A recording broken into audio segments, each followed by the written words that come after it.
the dog is running in the park? Because it's chasing something, teacher, and playing. Very good, Risha. Just like the picture, it only have one subject and one main idea. So today, we will be learning about how to identify The main idea. But before we proceed to our discussion, I have prepared here some classroom rules for you to follow. Kindly read, class. In Inquire respectfully. Do your best at all times. Engage fully. Ask for help when needed. Can I expect all of this from you, class? Yes, teacher. Now, I will read you a story. But before that, we will have a quick game. All you have to do is to paste the correct word. Who wants to volunteer? Risha, Lena, Angel, and Risha.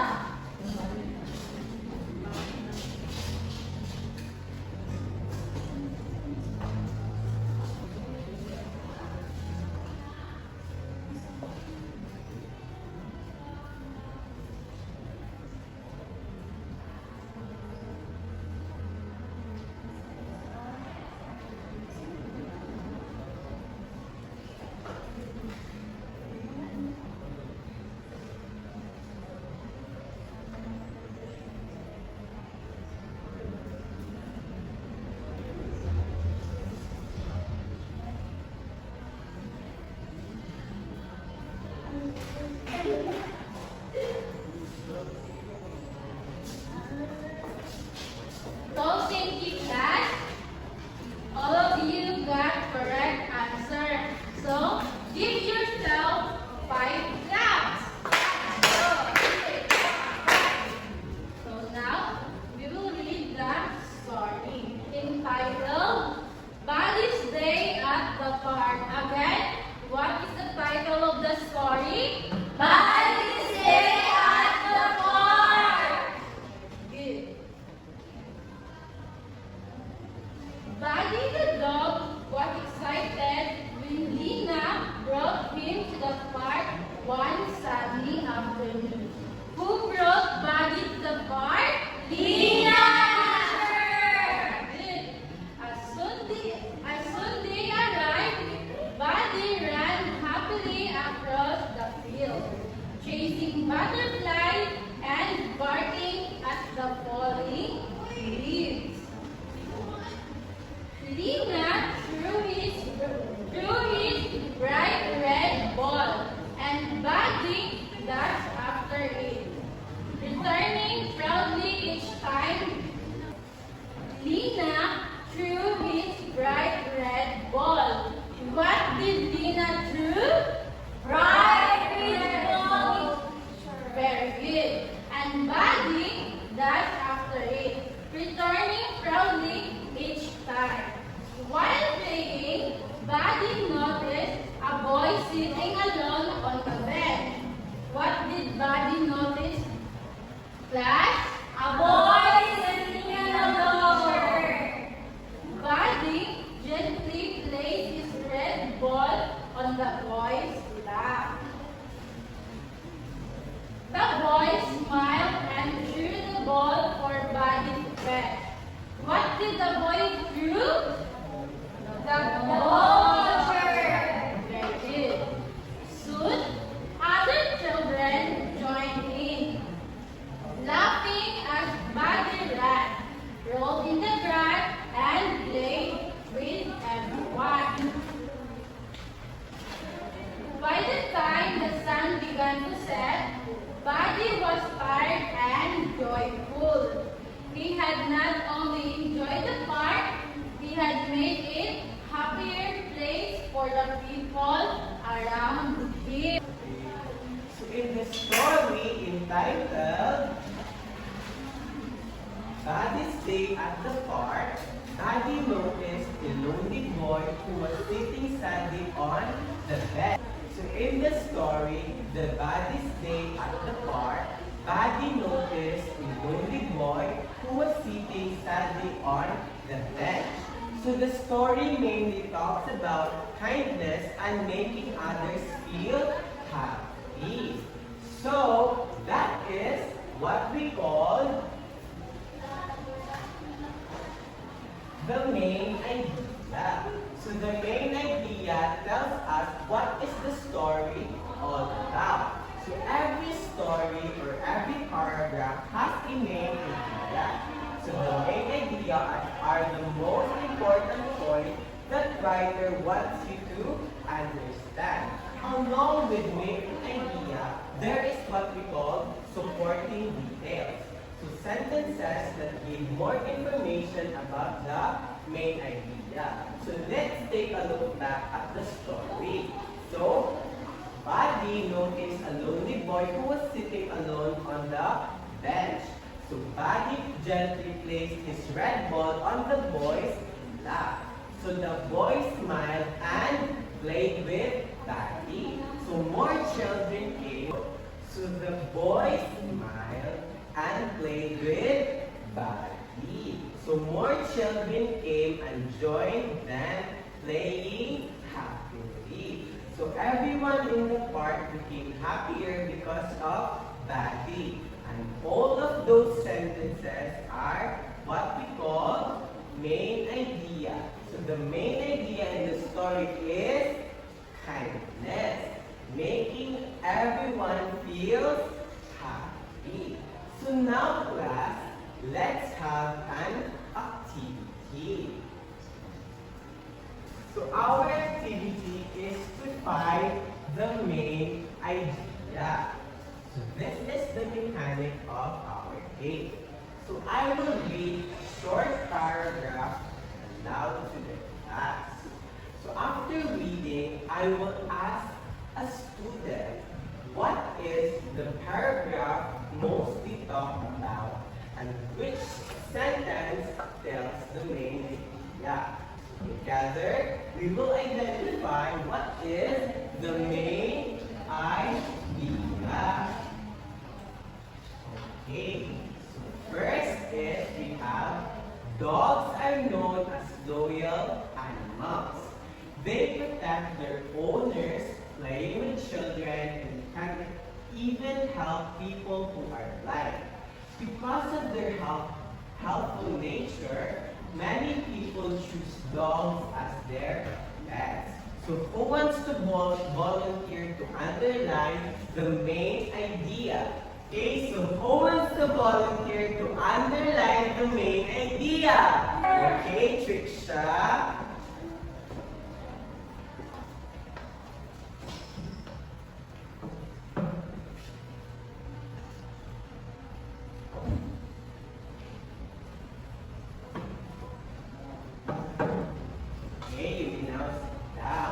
So Triksha underlined the sentence, dogs are known as loyal animals.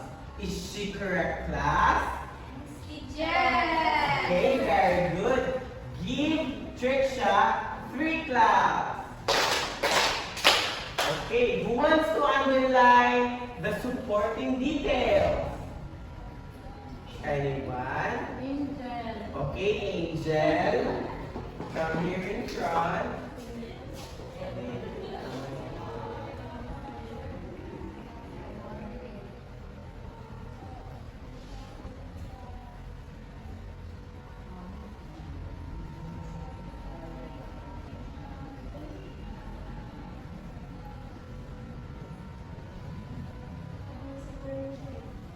Come on, teacher. Yes, Angel, you are right. So Angel underlined the sentence, they protect their owners, play with children, and can even help people who are blind, so just like in our story. So now, class, I will give you an individual activity. So now, since all of you are familiar what is main idea and supporting details, we will have an individual activity. So this will be our mechanics. So I will give you worksheet with 3 short paragraphs. So here we go, class. Hey, Jennifer.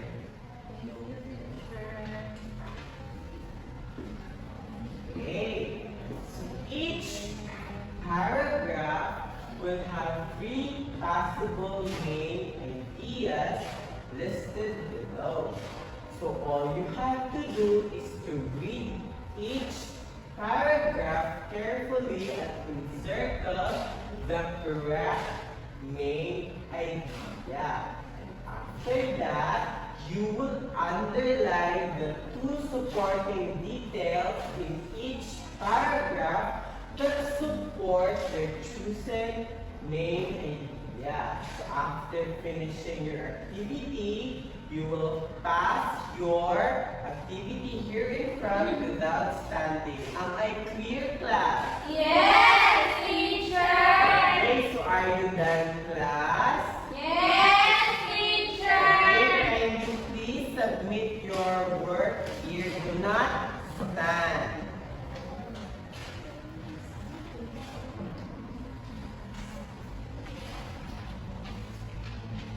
Okay, very good. And now, class, I have some questions based on our discussions this afternoon. So now, class, who could tell me what is the meaning or definition of main idea? Dana? The main idea pictured is important point that the author wants the reader to understand. Okay, is Lena correct, class? Yes, teacher! Let's give 2 claps for Lena. And now, class, how could we find the main idea in a paragraph? Okay, Trisha?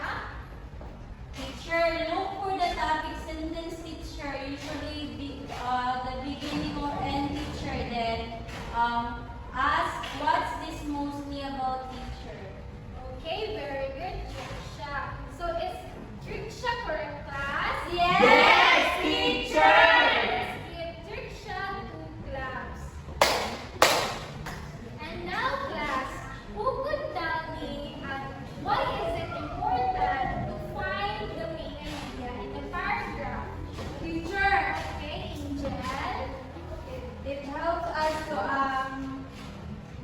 focus on what the inside important teacher instead of getting lost in details. Okay, very good, Angel. Let's give 2 claps for Angel. And now, class, during your activities, I have some questions related to that. Why is it important that you participate and cooperate with your group mates? Who wants to answer? Okay, Jennifer. It is because, teacher, everyone's ideas can add up to find the best answer together. Okay, very good, Jennifer. Let's give 2 claps for Jennifer. And now, class, how does cooperation make identify more enjoyable and okay, Martino? It's because, teacher, when you work with others, you can have a brainstorming, which is sharing of ideas. So in that way, we can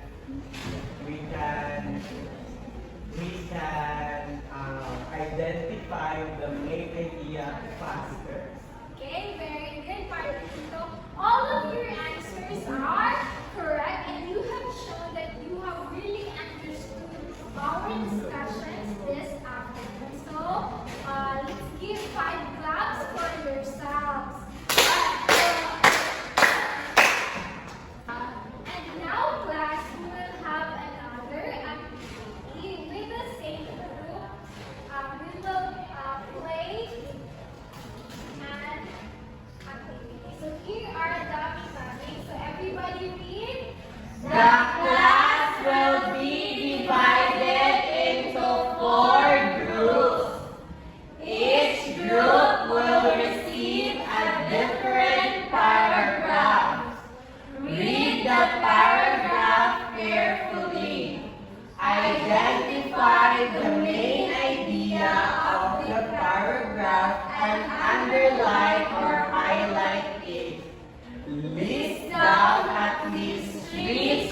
supporting details that explain or prove the main idea. Write your final answers on a short bond paper or manila paper. Each group will present their paragraph, main idea, and supporting details to the class. Okay, that is all the mechanics, guys. So here are the activities, the tasks that you must prepare for the group 1, group 2, 3, and 4.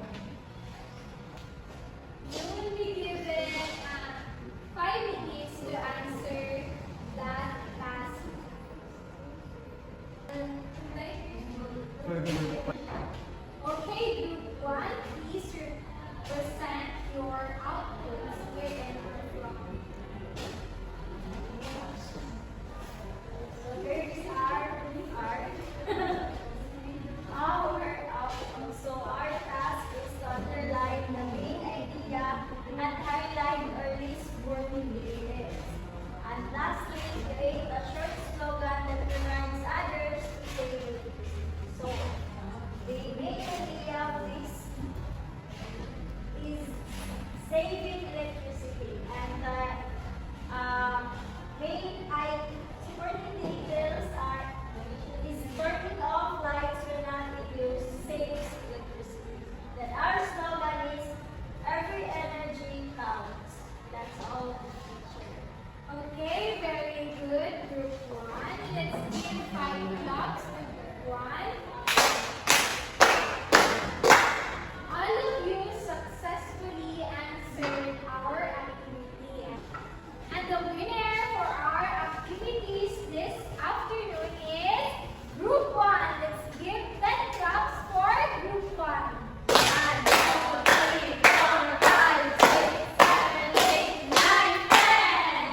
Now, class, I have prepared an individual activity for you to answer right now. So, here it is. Everybody read the directions. Read